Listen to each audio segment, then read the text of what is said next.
Hello, my name is Marcus, and no, I am not disgusting. I'm recording this on the same day, the same night, so I'm wearing the same clothing. Anyways, this is 5 games I've played, part 15. I can do this. Ooh, 15 parts. This is 75 games. Only 5 more parts, and I've done 100 games in this series. You know, that's kind of insane to me. 100. After this one, I have 75 games played in this series alone, and then all my collection and stuff. I'm way above 100. I'm closing in on 200 games played. That's pretty crazy. That's a lot. And then you hear someone like, I don't know, I just recently watched the top 100 at the time of this recording, of course, by the Dice Tower, talking about 3,000 games played. And I'm like, what? How? I'm not even at 1% of that yet. It's insane.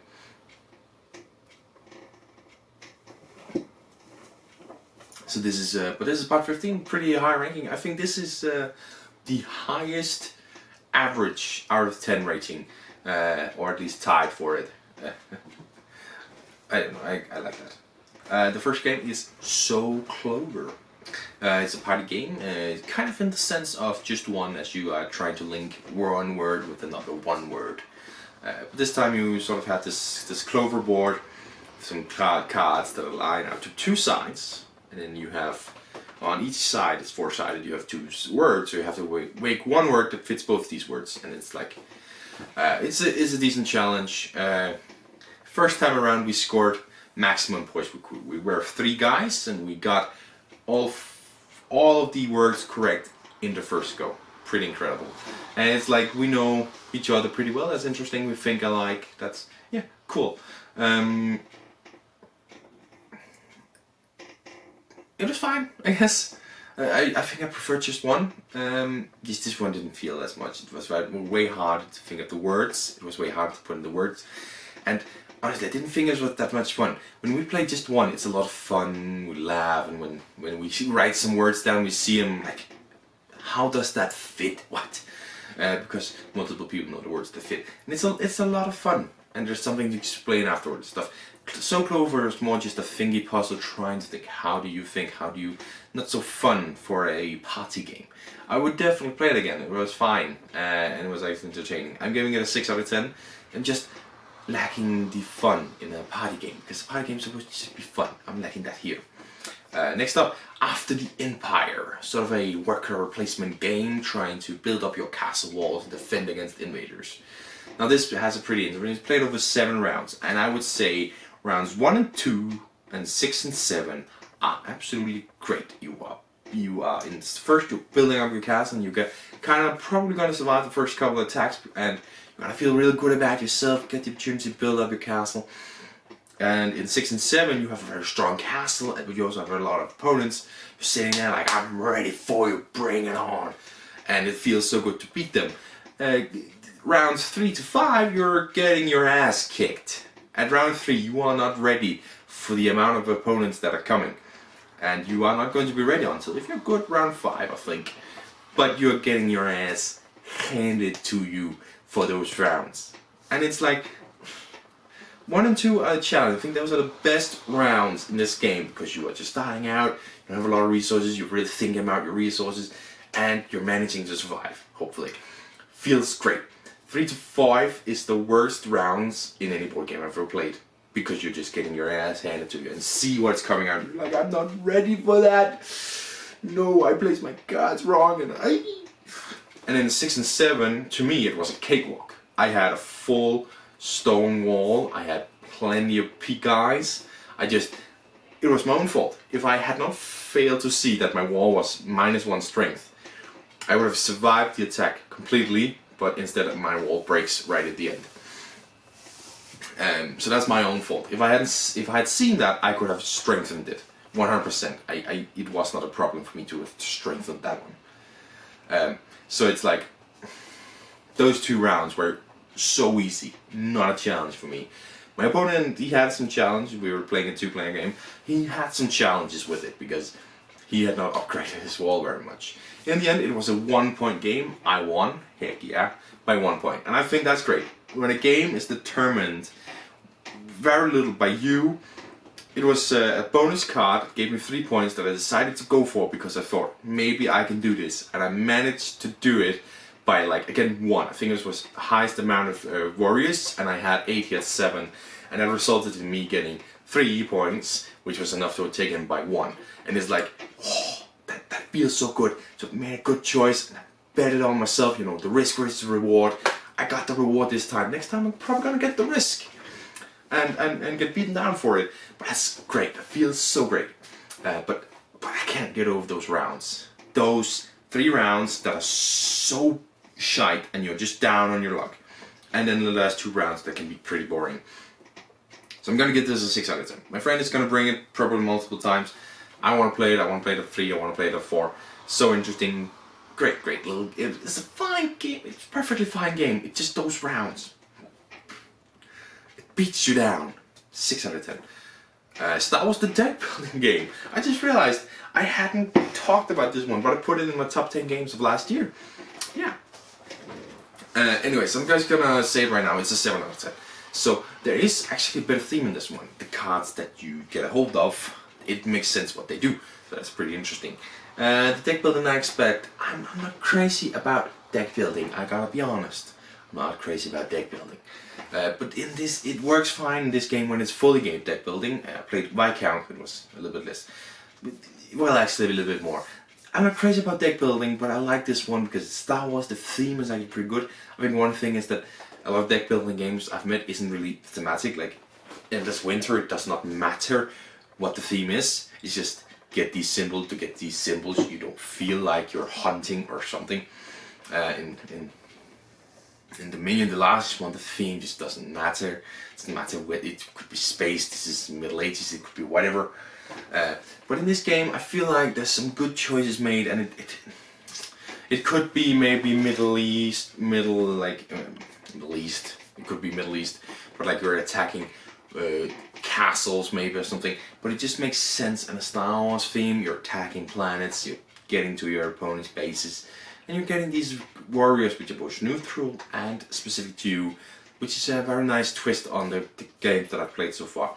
So Star Wars deck building game has a really nice twist, has some cool ways of utilizing the cards, and both you destroy them or your opponent buys them and uses them.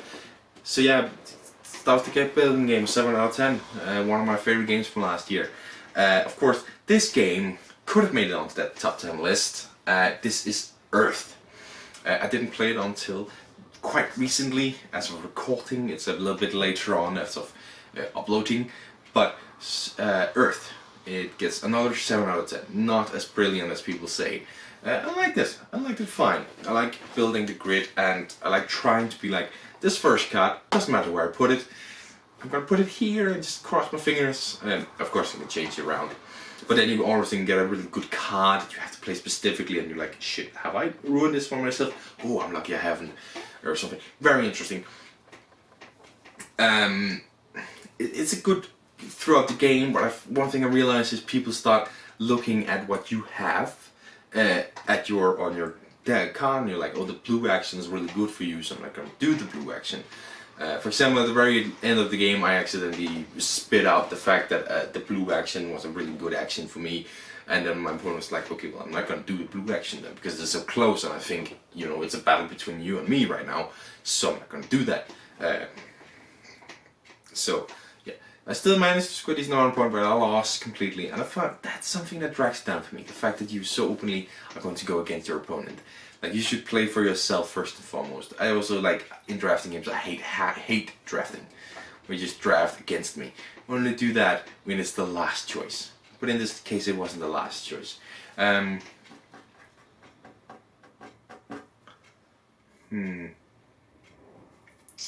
Yeah. So it's interesting. It's a little bit difficult. You should go around in a turn order when you do the action. Like, he chooses the green action, then he does EQ's green cards, then I do my green cards, and then you do your green cards.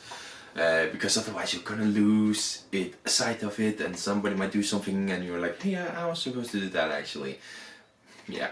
The event cards, I don't know if we just shuffled the deck or there just isn't a lot of event cards in there, but we had like a bonus score that needed you to play event cards, and I was like, I got 1 event card throughout the game. I drew plenty of cards, but I got one event card, just didn't manage to play it. Again, if I had played an event card earlier, I could have scored more points over there. Could that have changed the game for me? Maybe. Generally, it's one of those games where I just felt I was one step behind constantly, which is very annoying, but that's not the game's fault, that's my fault. But it's that event cards one.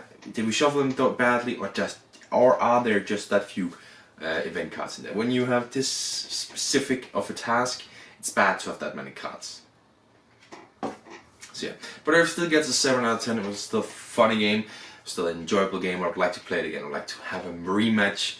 Definitely a lot of interesting ways to move about it, but it's as a tight economy, but you still end up scoring 200 plus points. So yeah, in a fairly tight game actually. So it was good. But the number one game from this list is Black Hole Buccaneers, and again another game in my top 10. But I just realized I hadn't talked about this one game. I really like this game. It's another drafting game. I love drafting games. I think drafting games are more important to me than worker placement games, just in terms of I like them. So many drafting games. So based on this one, you are drafting a whole bunch of things that has a point value and a weight.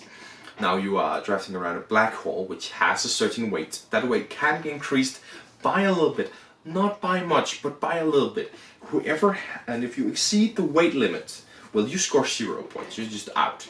If you are within the weight limit, you score points. So first of all, you count off how many points you have, and you put it in. Number 1 most points, number 2 most points, and 3 most points. Get an amount of points, and then you get an amount of points to your total points value.